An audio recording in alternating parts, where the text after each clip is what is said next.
Hello friends, मैं अमनदीप सिंह आज एक और नई वीडियो के साथ आपके साथ। तो आज हम सीखेंगे V lookup, use of V lookup.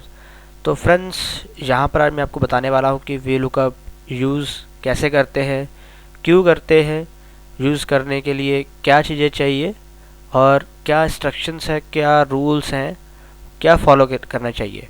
तो आज मैं आपको ये सारा कुछ डिटेल्स में बताऊंगा कि वी लुकअप क्यों, कहाँ, कैसे, कब यूज़ करते हैं। तो फ्रेंड्स, जैसा कि आप स्क्रीन पर देख ही रहे हैं कि मेरे पास एक डाटा है। डाटा तो चलो खैर नहीं बोल सकते इसको, यहाँ पर एक मेरे पास कुछ लिखा हुआ है, जैसे रजिस्ट्रेशन नंबर है, स्टूडेंट नेम है, कुछ रैंडम नंबर्स है मेरे पास। और इसके अगेंस्ट हमें ढूंढना है स्टूडेंट नेम कि ये जो रजिस्ट्रेशन नंबर है 6607, इसके स्टूडेंट नेम क्या है, इसका स्टूडेंट नेम क्या है। तो फ्रेंड, मैंने एक और डाटा बना रखा हुआ है, छोटा सा डाटा है मेरे पास। ये एक स्कूल का डाटा है, कॉलेज का डाटा है यहाँ पर, जिसमें मेरे पास रजिस्ट्रेशन नंबर है, स्टूडेंट नेम है, उनके फादर नेम है, उसकी क्लास है और उसकी सिटी है। तो हमने दूसरी शीट में हम देखेंगे, ये एक मेरे पास एक और शीट है, इसमें हमारे पास रजिस्ट्रेशन नंबर है और सिर्फ स्टूडेंट नेम हमें पता करना है। तो वी लुकअप ये हम करेंगे वी लुकअप की सहायता से। तो वी लुकअप यूज़ कैसे करते हैं, तो सबसे पहले मुझे यहाँ वी लुकअप लगाना है, उस एरिया में चलते हैं, यहाँ लगाना है मुझे वी लुकअप। हमेशा दोस्तों, जब भी हम कोई फार्मूला लगाते हैं तो उसे स्टार्ट करते हैं इज़ इक्वल टू से। इज़ इक्वल टू लगाएंगे, उसके बाद लिखेंगे वी लुकअप।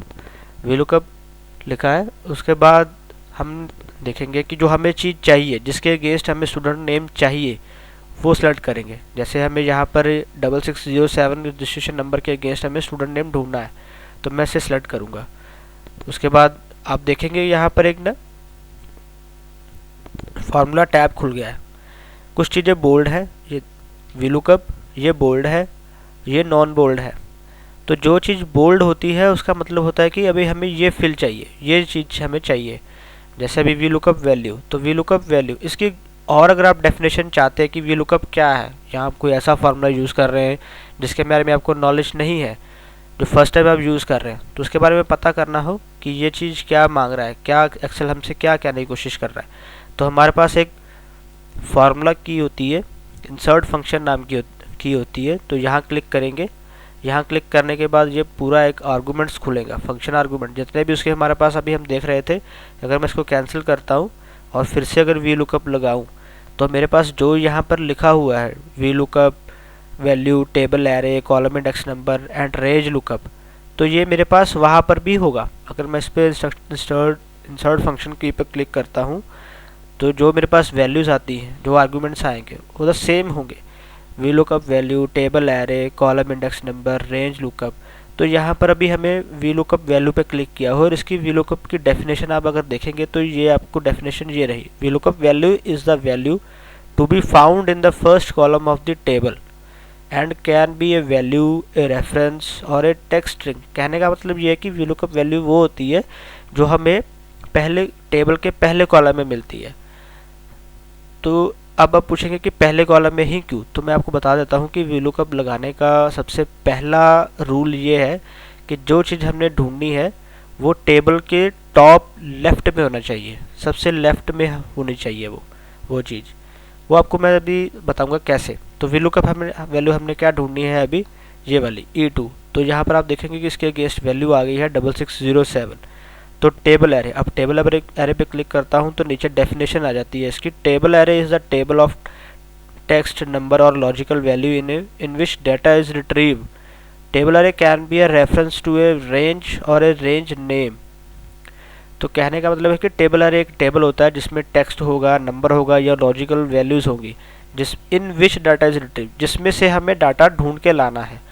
तो अब हमने ये जो हमने रजिस्ट्रेशन नंबर लिया है 6607, ये हमें किस में से ढूंढना है। तो ये हमारे पास एक और डाटा है जो मैंने आपको दिखाया था, उसमें से जाएंगे, वहाँ पर हमें ये सारा कुछ क्लिक करेंगे, ये सारा सेलेक्ट कर लेंगे।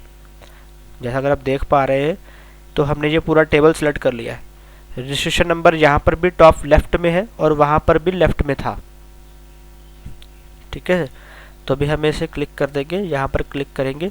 उसके बाद आ गया column index number. Column index number तो नीचे डेफिनेशन में क्या लिखा हो, column index number is the column number in the table array, in the table array. Table array मतलब वो जो data from which the matching values should be return. कहने का मतलब ये है कि the first column of the value in the table is column first. मतलब क्या है, पूरा इसका डेफिनेशन समझे तो क्या कह रहा है कि कॉलम इंडेक्स नंबर वो इंडेक्स नंबर होता है जो कि डाटा से शुरू होते ही मैचिंग वैल्यू तक जाए। सपोज देखिए, अब आपको बताता हूँ, यहाँ मैंने 2 लिखा है, अभी मैं आपको 2 बताऊंगा 2 कैसे है। तो अभी चलते हैं आगे। Range lookup. Range lookup is the logical value to found the closest match in the first column sorted in the ascending order is equal to true और omitted find an exact match false. और का मतलब यहाँ पर क्या है कि अगर हमने ट्रू लिया तो वो एक वैल्यू लेगा अपनी मर्जी से, जो कि असेंडिंग ऑर्डर में आएगी और अप्रोप्रिएट मैच होगी। एग्जैक्ट मैच नहीं बोलेगा वो उसको। अगर हम यहाँ पर ट्रू लिखते हैं, ट्रू मतलब 1 और फॉल्स मतलब 0। फॉल्स लिखने से हमें एग्जैक्ट मैच मिलेगा, ट्रू लिखने से हमें नहीं मिलेगा। वो हमें sorted in the ascending order value पे जो भी उसकी अच्छी लगेगी उसको वैल्यू, ठीक है, वो एक दे देगा। तो वो अभी आपको बताएंगे वो कैसे। तो यहाँ पर हमेशा ही आपने 0 रखना है, फॉल्स रखना है और आप ओके करेंगे। ओके करने के बाद आपको जो वैल्यू दिखेगी वो होगा आपका स्टूडेंट नेम। चेक करते हैं कि 6607 गौतम ही है या नहीं। तो उसके लिए मैं दूसरी शीट पर जाता हूँ, VLOOKUP 1 में गया तो 6607 पे हमें चेक करते हैं तो गौतम नाम मिल गया, ये आपको मिल गया, ठीक है। तो ये तो आपका रहा 6607 के अगेंस्ट हमने VLOOKUP वैल्यू यूज़ किया। तो ये अभी हम बात करते हैं, मैंने वहाँ पर कॉलम इंडेक्स में 2 क्यों लिखा। वापस शीट पे चलता हूँ तो यहाँ पर अभी देखते हैं। तो कॉलम इंडेक्स नंबर में मैंने 2 क्यों लिखा, ये आप देखेंगे अगर ये बोल्ड हो चुका है। बोल्ड होने का मतलब ये अभी हम इस वैल्यू पे है। तो यहाँ पर 2 क्यों लिखा मैंने, ये 2 क्यों लिखा, तो ये 2 का मतलब मैं बताता हूँ। अगर दूसरी शीट में जाए तो रजिस्ट्रेशन नंबर है फर्स्ट कॉलम, ये है 1, ये है 2, ये है 3, ये है 4 एंड ये है 5। तो अभी हमने ढूंढना था स्टूडेंट नेम। स्टूडेंट नेम यहाँ पर अभी कॉलम नंबर 2 में है, ये रहा 1, ये 2। अगर हमने फादर नेम ढूंढना होता तो अगर यहाँ पर मैं फादर नेम लिख देता हूँ और मैं यहाँ पर 2 की जगह 3 कर देता हूँ तो हमें क्या मिलेगा, फादर नेम सुखदीप। 6607 के फादर नेम क्या है, सुखदीप। दूसरी शीट पर चल के देखते हैं तो दूसरी शीट में हम देखा हमने सुखदीप ही है। ऐसे ही बढ़ेंगे। अगर 3 की जगह मैं 4 लिख देता तो क्या आता, तो आता B.Ed, उसकी क्लास, उसने कौन सी क्लास ले रखी है। तो ऐसे ही अगर जब भी आपने VLOOKUP यूज़ करना है तो आपके लिए कॉलम इंडेक्स नंबर बहुत ही ज़रूरी है। आपने ये देखना है कि आप क्या चाहते हैं रिजल्ट में। अगर तो आप 2 ले रहे हैं तो आपको जो दूसरे नंबर पे कॉलम होगा वो आपको मिलेगा। ओके, सबसे बड़ी बात, अगर अब कईयों के मन में ये सवाल आ रहा होगा कि ये तो A नंबर पे है, A कॉलम में है तो इसलिए 1 हो गया। नहीं, मैं आपको बता देता हूँ, अगर ये मेरा डाटा यहाँ ना होकर यहाँ होता,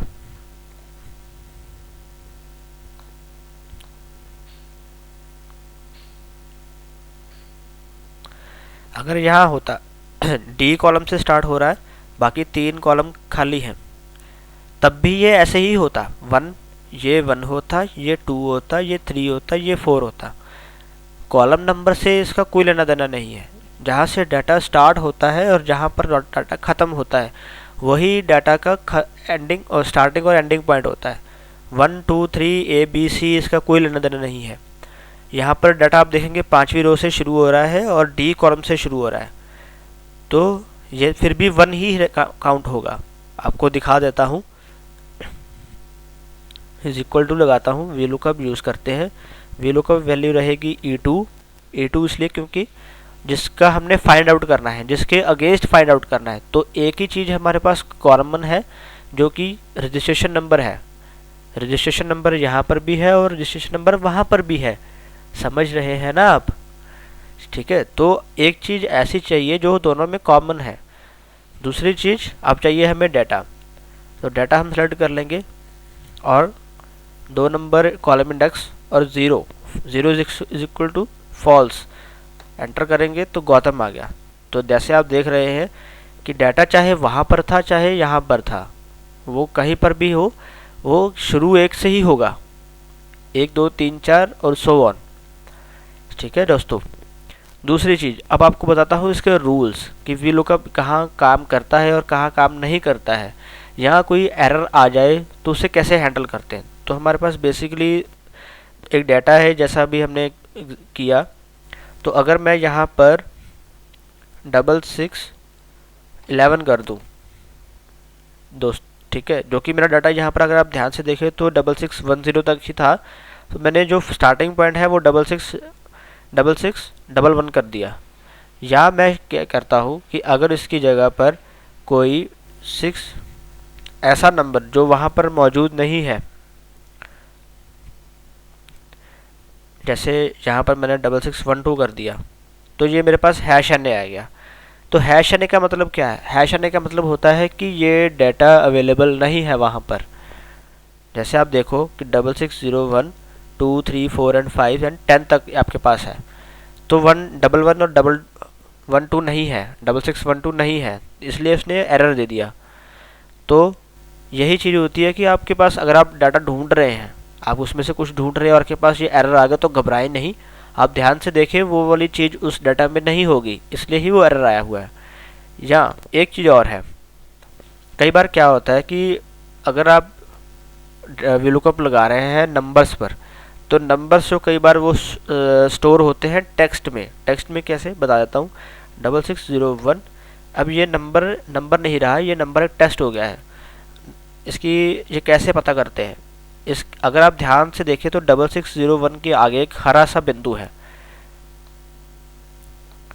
66 के बाद ये दिखाता हूँ, नंबर स्टोर्ड एट टेक्स्ट।